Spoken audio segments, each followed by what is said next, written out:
Yep, that's right. It's the end of 2019, the end of the decade as well.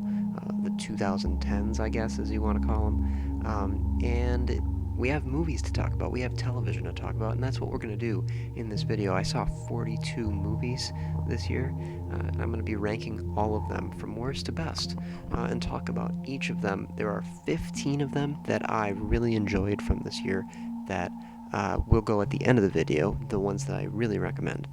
And yes, I do have to do this with a microphone only, YMS style, because I do not have a very good camera at the moment, so don't comment down below saying, where's your camera, where's your camera? I don't have one that works very well at the moment.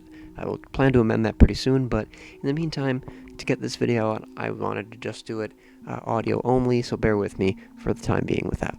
And so without any further ado, I'd like to get into the list, but first, I'm going to just go through a quick list of movies that I want to see from this year, but didn't get a chance to do so during the year, so I will just mention their names pretty quickly here.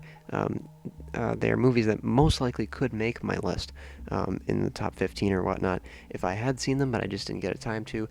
I will keep them in mind for the future, so that's why they're not on the list. Just a little heads up, if you will.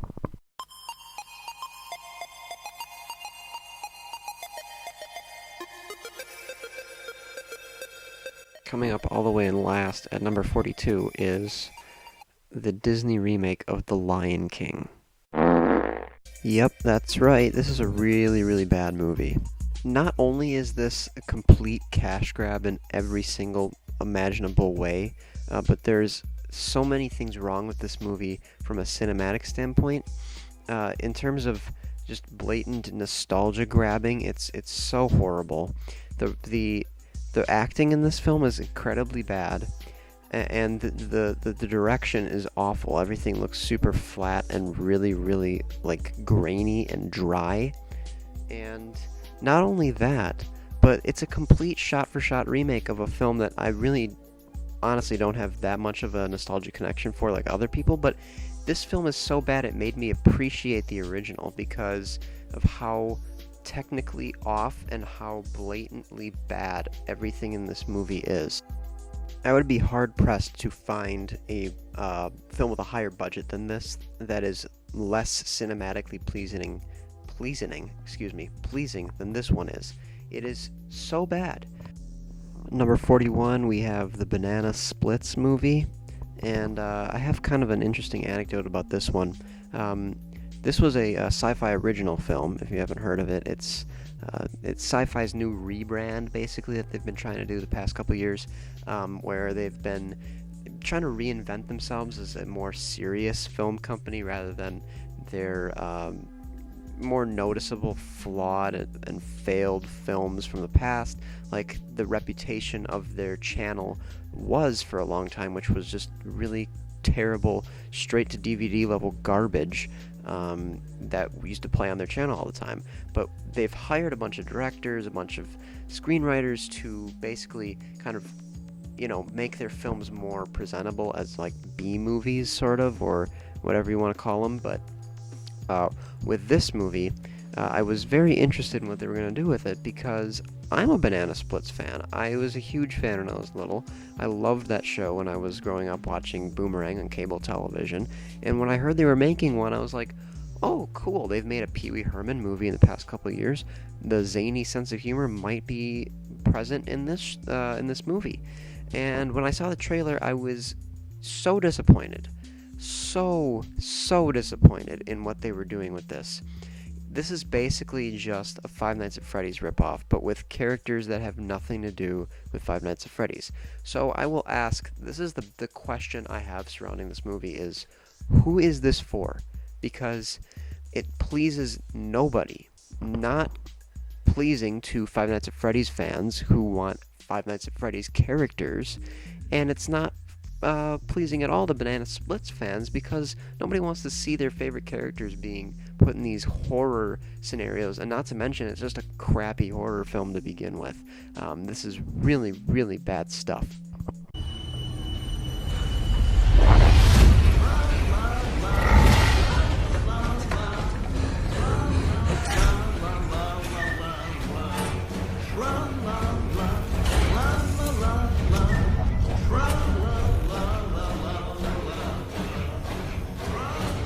So yeah, I was really, really disappointed with how this movie turned out based on Sci-Fi Original's track record, because I had actually really liked Leprechaun Returns, which came out last year. I thought it was great. Yes, I'm a huge fan of the Leprechaun movies. Don't hate me for that. Um, and they made a space one a couple of years ago. I'm thinking, I cannot remember the title of it, but it looked pretty good, and I heard it was pretty good from people. So it's just a shame that this movie turned out to be as horrible as it was. Yeah, you could tell from that clip that there is just really so many technical things wrong with this movie. It's not scary at all.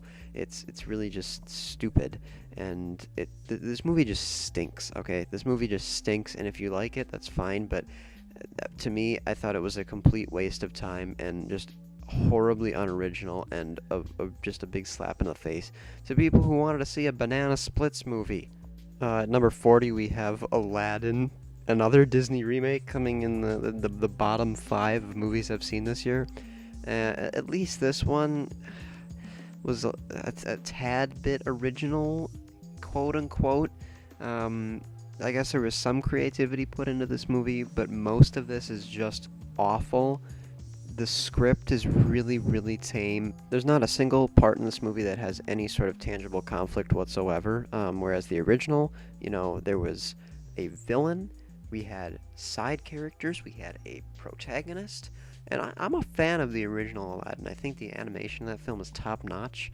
There's so much creativity with the animation in that movie that it really brings it above and beyond your average Disney movie, and I think Robin Williams' performance is also what elevates that movie. But with this film, you can tell effort was put into the animation, the CGI, but it looks so eye-gougingly just all over the place. It's like you're watching like a Gaspar Noé movie almost. It's so in your face and so flashy. Will Smith's performance in this is also sadly the best in the whole movie, because the new actors, I don't want to, say anything bad about them, because they're trying, but they're really not very good at all. Especially Aladdin himself, he is so flat, so boring. The acting performance is really, really hard to get any sort of to resonate with him in any way, and there's a lot of moments in this where you are so disconnected, it feels like you're watching somebody do an adaptation of Aladdin. It shouldn't feel that way. It should feel like a movie. It shouldn't feel just like a remake of a film that you already like. At 39, it's Ma. Ma was a movie I was surprisingly really excited for at the beginning of the year when I first started seeing trailers for it, because for the sole reason that I thought this movie was going to be incredibly funny. I have a funny story about this one. I was in the theater watching a trailer for this, and I was the only one in the theater laughing my head off, and everyone was staring at me like I was from Mars. But I found the trailer, and you can watch it on YouTube. It's hilarious. It's actually funnier than the actual movie. It was so funny to me. I had to go and see this movie, and to say that it's not worthwhile, I think would be kind of a nix to the film, an unfair nix, because Octavia Spencer is surprisingly actually kind of good in this. Her character has very bizarre motivations that don't really make sense throughout the whole movie, but her performance itself is actually quite good, surprisingly. But there are a couple moments in this that are unintentionally very, very funny. At number 38 is Arctic Dogs, which, is another one of those stupid animated movies everyone on Reddit hypes up for about a week and then forgets about.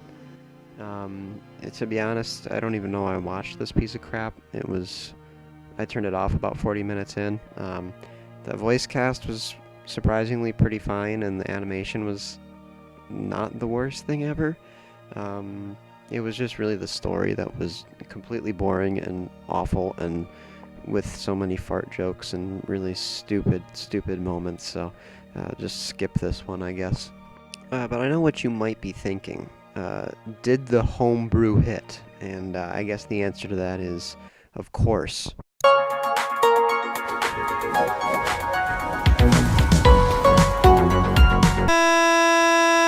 Brightburn is the next one on the list. And this one, it had a great concept, and it was really just ultimately bad execution. Superman, but evil. That's pretty cool if you ask me, but they really botched this one. It's filled with really unnecessary and annoying jump scares. The writing in this is awful. I didn't care about any characters at all. You get no sort of background as to why you should care about this kid, because he's pretty much immediately evil as soon as the movie starts. And like I said, annoying jump scares, really bad directing, and the only thing really redeeming about this movie was, like I said, the concept is really strong.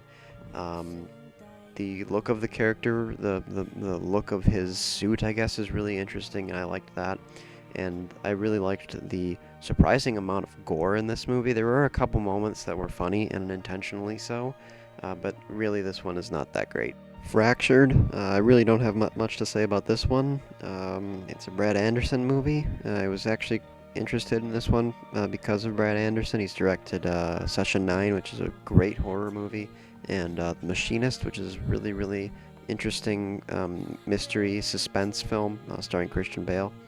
And this movie had an interesting premise, but I predicted the twist about 15 minutes in, and it was really lame when it ended up being true.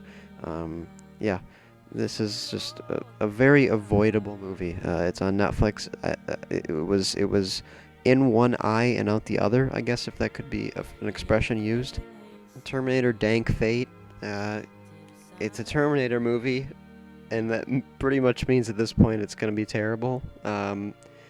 This one had the distinction of being horrible from the first 3 minutes of the movie, though. The opening scene of this is a complete kick in the nuts to anybody who likes the first two Terminator movies. That means pretty much everybody that exists in the world. The rest of the film decanonizes a main character and basically just replaces that character with a different version of that one. You'll get it if you know what I'm talking about, if you've seen the movie, and it is so lame. The effects in this are bad, probably the worst of the year, especially really cringy young Arnold. The effect looked better in the 2015 Terminator. I don't know how they messed that up. And, oh yeah, speaking of Arnold, that whole scene where he explains that that Terminator goes by, "Oh, my name is Carl," is one of the dumbest things I've seen in a movie in the past 5 years. It is so laughably stupid, whoever came up with that concept to make us feel for that character. It is so bad. Linda Hamilton looks like she is not giving a rip the entire time she's filming this movie. She probably didn't, let's be honest. The new characters, I've already forgotten their names and stuff. It's a Terminator movie. I mean, come on. Oh boy, here's a doozy. Glass. I mean, you could remove the first two letters from that word and it would kind of describe the quality of this movie, if we're being honest here, but I digress. M. Night Shyamalan, you can hate on the man's films all you want, but he has a knack for original concepts. He's one of the last original filmmakers, I think, that exists on the planet today, and you have to respect him for that. The man puts a lot of time and effort into his movies. He is a dedicated man, and he's a cool guy. Above all of that, he's made classics. The Sixth Sense is a classic. Signs is one of my all-time favorite movies, and Unbreakable, the movie that this is a sequel to, is great as well. So with that being said, Glass is just awful, and I'm being a little bit harsh on it, if I'm being honest here, because Glass does have a couple of redeeming qualities to it. James McAvoy is great. Anya Taylor-Joy is also really good. That whole dynamic with the characters from Split, I was not expecting to like as much as I did, and it was basically what carried me through watching the second half of the movie, if I'm being honest. The first half of this is, I think, maybe some of the worst stuff Shyamalan's done in his entire filmography. There's a scene in particular that I'm remembering with he himself cameoing in the movie. that has some of the worst scripting I have ever seen in a movie. If you just look up M. Night Shyamalan cameo in Glass, you'll know what I'm talking about. He's so bad. There's so many lines in it that feel like they were the first draft in that scene. Uh, it was embarrassing, honestly. Speaking of embarrassing, the acting in this movie is all over the place. I already mentioned McAvoy and Taylor-Joy are good. Uh, that's about it. Samuel L. Jackson is okay. His character makes no sense in this movie, but he's fine when he's actually acting. He's not basically for the first half of the movie. Um, his mom is fine too, I guess, but she doesn't really have much of a character. Then we get to the bad. Um, David's son in this movie is terrible. They use the same actor from Unbreakable, and he was fine as a kid in Unbreakable, but as an adult, he just looks really weird and out of place every single time he's in the movie. And Sarah Paulson is awful in this. She may be the worst, I think, because her character has a really terrible twist at the end, and I cannot stand her character in the slightest. She's really, really hamming it at some points, and then she's super underacty at times. She can't really decide if she wants to overact or underact. It's very annoying, and like I said, the twist involving her character at the end is stupid. But the worst performance, I'm going to take it back. The worst performance in this movie is Bruce Willis's complete lack of any effort put into this at all. What's even more noticeable in his lack of acting in this is the fact that they insert clips from Unbreakable where he's actually emoting in them into this movie. And the difference between those is so strong and so noticeable that it's almost funny because he gives no characterization to this at all. He's honestly like somebody... You could insert anybody into that role and it would do about the same as Bruce Willis did in this movie. It's not that he's terrible. It's not like he's like Keanu Reeves where it's funny. It's just he's giving no effort to this performance in the slightest. And it's sad because Bruce Willis has been great in other stuff, including films that Shyamalan has made. So, yeah. Glass was really bad. And I haven't even mentioned the ending, which I think maybe the worst ending he's ever done in his entire career, and he's known for really bad endings, so I'm talking too much at this point. Glass was bad.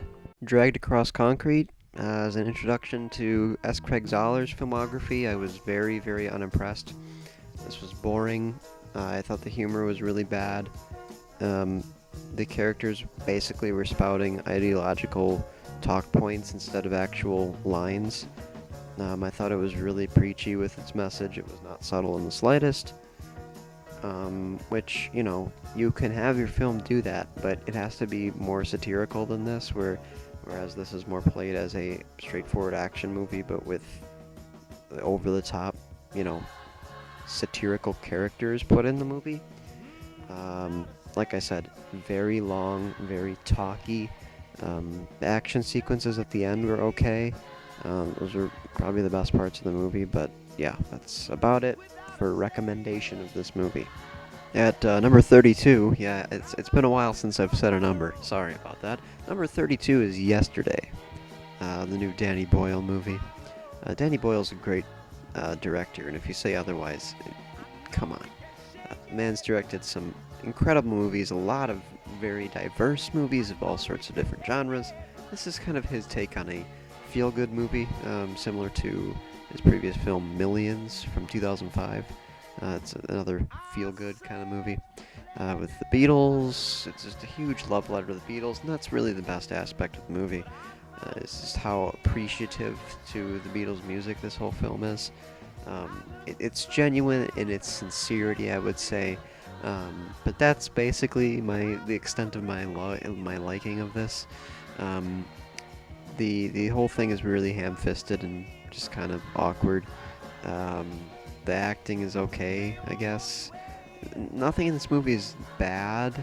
except for one thing involving a cameo by a certain musician who may or may not still be alive.